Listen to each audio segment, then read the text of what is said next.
देखो ऊर्जा बैंड, ऊर्जा बैंड किसको कहते हैं?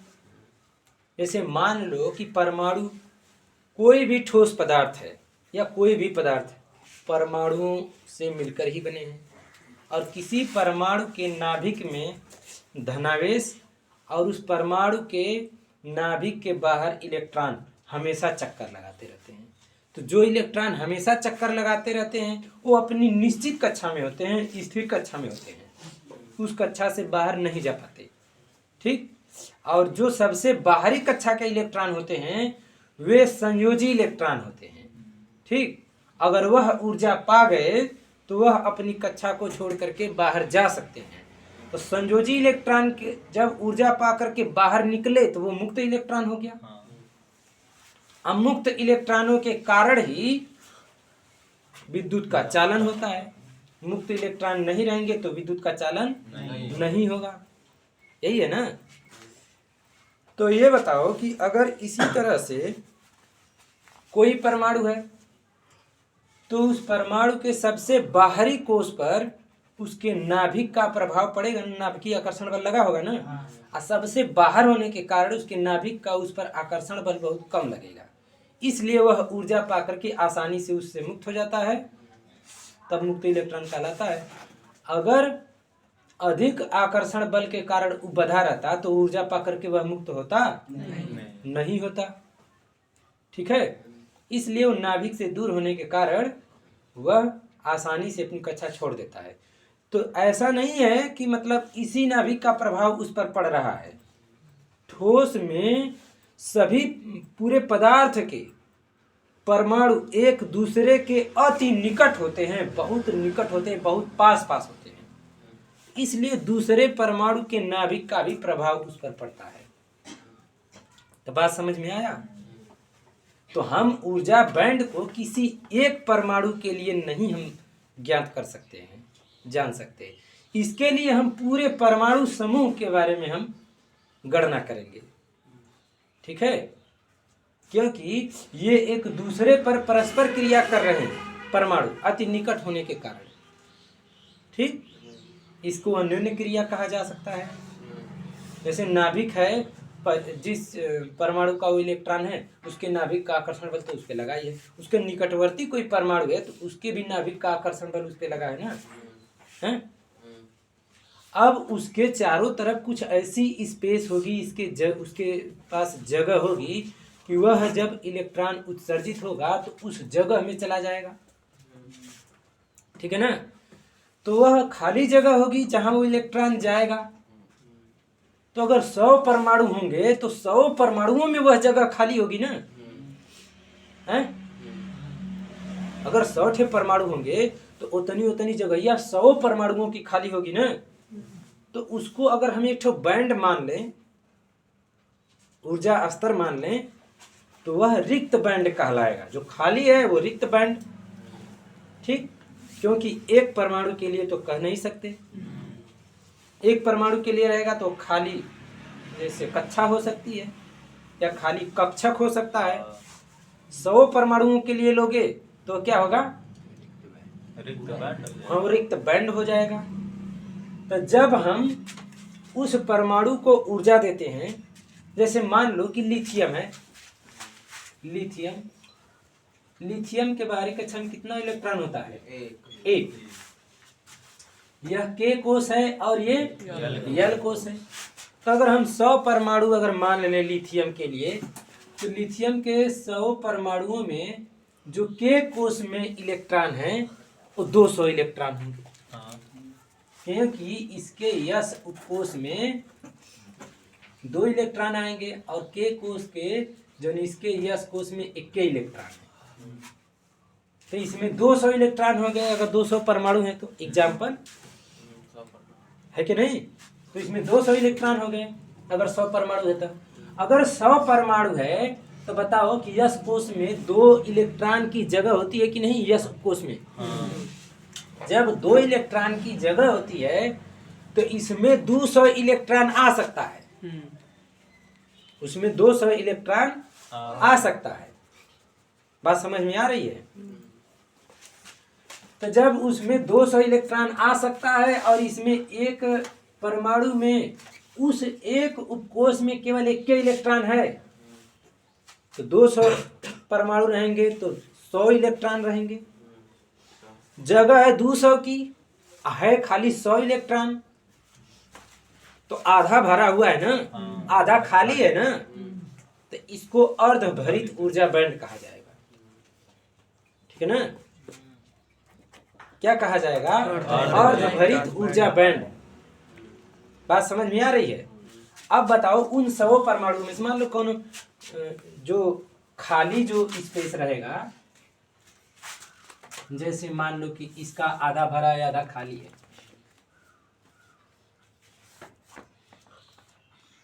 ठीक, भाई आधा भरा है आधा खाली है, तो इसका जो खाली है, देखा जो खाली है, अगर ये ऊर्जा पाता है तो ऐसा नहीं कि जो एक पहले पूरा परमाणु तो इकट्ठा ही है ना, तो जो इलेक्ट्रॉन मुक्त होगा वो कौने जगह जाएगा? पूरे पदार्थ में चलता है, तो जब पूरे पदार्थ में चलता है तो उस 100 के खाली की जगह में कोनों में जाके एडजस्ट हो सकता है। बात समझ में आ रही है? इसलिए वो चालक होता है। और ये अन्योन्य क्रिया जैसी बात है, वो यही है, ये किसी में परमाणु में जा सकता है, एक दूसरे के किसी में भी, क्योंकि पूरे पदार्थ में चलता है ना। तो जिसमें इलेक्ट्रॉन भरे होते हैं, संयोजी कोष के इलेक्ट्रॉन, ठीक, उसको संयोजी बैंड कहते हैं। देखो, जिसमें संयोजी कोष के इलेक्ट्रॉन भरे होते हैं, उसे उसके पर अगर ऊर्जा स्तर का अगर समूह खींच दिया जाए, समूह बना दिया जाए, तो एक पट्टी बनेगी, उसी पट्टी को संयोजी बैंड कहते हैं। और अगर खाली खाली ऊर्जाओं के अगर एक समूह बनाया जाए तो एक रिक्त बैंड की पट्टी बनेगी, जिसे रिक्त बैंड कहते हैं। ठीक है, इसको क्या कहते हैं? रिक्त बैंड कहते हैं। अब बताओ, अगर ये धातु है तो रिक्त बैंड और जो है कि संयोजी बैंड, रिक्त बैंड और संयोजी बैंड के एक दूसरे पर ही अध्यारोपित होते हैं, जगह ये उनके बीच नहीं रहती है। ठीक है ना? एक दूसरे के बिल्कुल पास पास होते हैं, तो केवल ऊष्मा पाकर के ही अपने चालन बैंड में इलेक्ट्रॉन चले जाते हैं रिक्त बैंड में, और रिक्त बैंड ही चालन बैंड है। ठीक है ना? जब उसमें चले जाएंगे तो कंडक्शन की क्रिया चालू हो जाएगी, इसका मतलब चालन चालू हो जाएगा, विद्युत चलने लगेगी, है कि नहीं? जब सब खलीफ की जगह में लगेंगे सब दौड़ने, तो फ्री हो गए ना वो सब, तो उन्हीं के कारण तो विद्युत चल रही है। और जब तक अपने में ही केवल रहेंगे तब तक कहाँ चलेगी विद्युत? बात समझ में आ रही है? तो देखो, तो ऊर्जा बैंड सिद्धांत के अनुसार चालक कई प्रकार के होते हैं? 3 प्रकार के, चालक, अचालक और अर्धचालक, जिनको कि बैंड सिद्धांत के अनुसार चित्र बना करके दर्शाया गया है। चालक किसे कहते हैं? जो संयोजी बैंड होते हैं, संयोजी बैंड तो मैं बता ही चुका। अगर संयोजी बैंड और चालन बैंड के बीच में ऊर्जा अंतराल बहुत ही कम है, बहुत ही कम मतलब नगण्य है, एक क्यों इलेक्ट्रॉन वोल्ट की जरूरत ना पड़ी, मतलब खाली 0.07 इलेक्ट्रॉन वोल्ट, मतलब बहुत ही कम एनर्जी पाया और इसमें इलेक्ट्रॉन चला गया, तो या तो कहो या तो इलेक्ट्रॉन इसमें है या इसमें है, यानी चालन की प्रक्रिया बहुत ही आसानी से होगी। इसको ये कहा जाएगा, ये दोनों एक दूसरे पर अध्यारोपित है कि नहीं? अब मान लो कि एक कौनो पदार्थ एक दूसरे पर रख दोगे, कितनों सटा के रख दोगे, तो ये तो कहा ही जाएगा कि इसके बीच कुछ जगह है। तो यही मान लो कि 0.07 इलेक्ट्रॉन वोल्ट का एनर्जी गैप है, मगर ये गैप है नहीं, ये समझ लेना, क्योंकि चालन बैंड और संयोजी बैंड एक दूसरे पर अध्यारोपित है। ये केवल ऊष्मा पाकर के ये इसमें चले जाएंगे बिना विद्युत ऊर्जा के ही, बस गर्म करने चाहिए। इसके इलेक्ट्रॉन जो ऊर्जा पाकर के ही चालन बैंड में चले जा सकते हैं। अब इसके बाद देखो अचालक। अचालक वे पदार्थ होते हैं जिनके संयोजी बैंड, यानी संयोजी कोष के जो इलेक्ट्रॉन जहां रहेंगे वो संयोजी बैंड में रहेंगे। ठीक है, और जो चालन बैंड है, जो एनर्जी, जो रिक्त बैंड है, चालन बैंड, उनके बीच की दूरी बहुत अधिक हो। ठीक है, वे पदार्थ जिनमें संयोजी बैंड और चालन बैंड के बीच की दूरी अधिक हो, या उनके बीच में जो एनर्जी गैप है वो ज्यादा है, यानी कि 7 इलेक्ट्रॉन वोल्ट है। जब एनर्जी गैप 7 इलेक्ट्रॉन वोल्ट रहेगा तो इसमें से इलेक्ट्रॉन इसमें जाने के लिए इतना एनर्जी देंगे तब ये जाकर के जंप करके इसमें जाएगा। बात समझ में आ रही है? तब ये चालन की प्रक्रिया अपनाएगा। तो इतना एनर्जी जो है कि हम न दे पाएंगे, न चलेगा, तो इसको हम अचालक कहेंगे। ठीक है, बात समझ में आ रही है? तो इसको क्या कहा जाएगा? अचालक। क्योंकि चालन बैंड और संयोजी बैंड के बीच में जो एनर्जी गैप है, जो अंतराल है, जो यहाँ से यहाँ तक जाने की दूरी है, वो बहुत ज्यादा है। ठीक, तो क्या कहा जाएगा? हाँ, अचालक कहा जाएगा। अब जैसे मान लो कि एक आदमी को तैरने आता नहीं है, वो वाला घर बनवले है, ठीक, अब पता चला इधर आग लग गई, अब वो भागल चाहत है नदी के ओ वाला, अब तैरे आवत ना, तब क्या करेगा वो? अगर वो बलक जाएगा तो हो सकता है वो खत्म हो गए लोग, है कि नहीं? हो गए, डूब गए लोग, तब ना जाई तो जर जाई, बाकी जाई ना, है कि नहीं? तो यही होता है अचानक।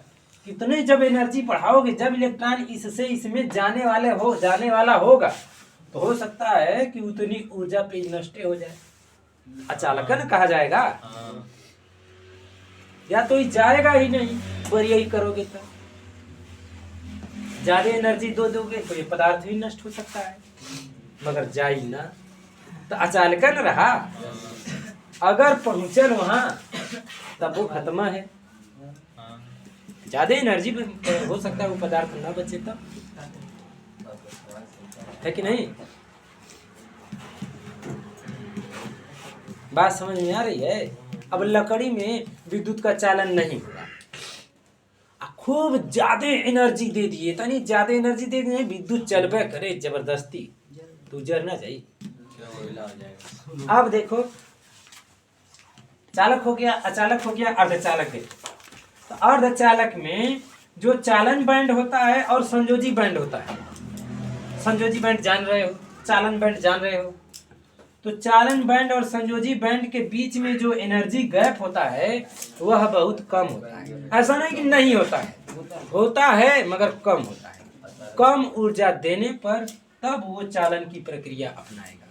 इसका मतलब एनर्जी गैप जैसे सिलिकॉन और जर्मेनियम में, ठीक है ना, ये अर्धचालक यही पदार्थ है।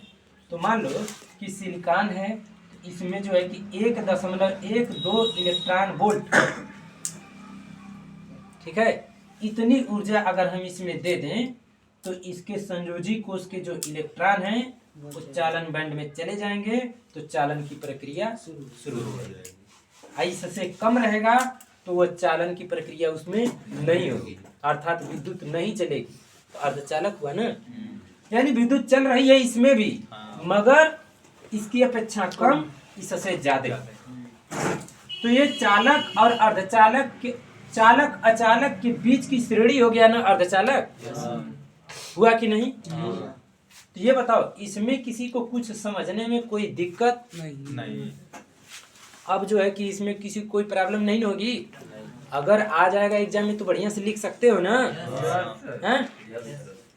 ऊर्जा बैंड, ठीक, और ऊर्जा का अंतराल, चालन बैंड, संयोजी बैंड, पूर्ण भरित बैंड और अर्धभरित बैंड। तो पूर्ण भरित बैंड कौन होता है? संयोजी बैंड के पहले वाला जो होता है कक्षा ना, इसमें को जो पूरे पूरे इलेक्ट्रॉन भरे होते हैं, तो पूर्ण भरित बैंड होता है, उससे मतलब नहीं हम, है कि नहीं?